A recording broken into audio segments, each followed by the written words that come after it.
ইতালির আইন অনুযায়ী আমরা সপ্তাহে সর্বোচ্চ 40 ঘন্টা এবং দিনে সর্বোচ্চ 13 ঘন্টা কাজ করতে পারি, কারণ বাকি 11 ঘন্টা আমাদের বিশ্রামের জন্য দরকার। প্রতি সপ্তাহে আমাদের একটি ছুটির দিন পাওয়ার অধিকার আছে, এটাকে বলা হয় বিশ্রামের দিন। এই দিনে আমরা পুরো 24 ঘন্টা বাড়িতে থাকি এবং কাজ করতে হয় না। প্রতি বছর আমাদের 4 সপ্তাহের ছুটি পাওয়ার অধিকার আছে। এই সময় আমরা কাজ করি না, কিন্তু তবু আমাদের বেতন দেওয়া হয়। এই ছুটির সময় আমরা যা চাই তাই করতে পারি। এই দিনগুলোতে আমাদের নিয়োগকর্তা আমাদের কাজ করার জন্য ডাকতে পারেন না।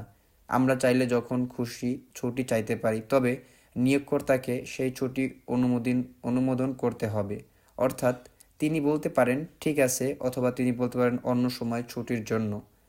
এই 4 সপ্তাহের ছুটির মধ্যে 2 সপ্তাহ অবশ্যই একসাথে নিতে হবে, অর্থাৎ আমাদের পর পর 14 দিন ছুটিতে থাকতেই হবে।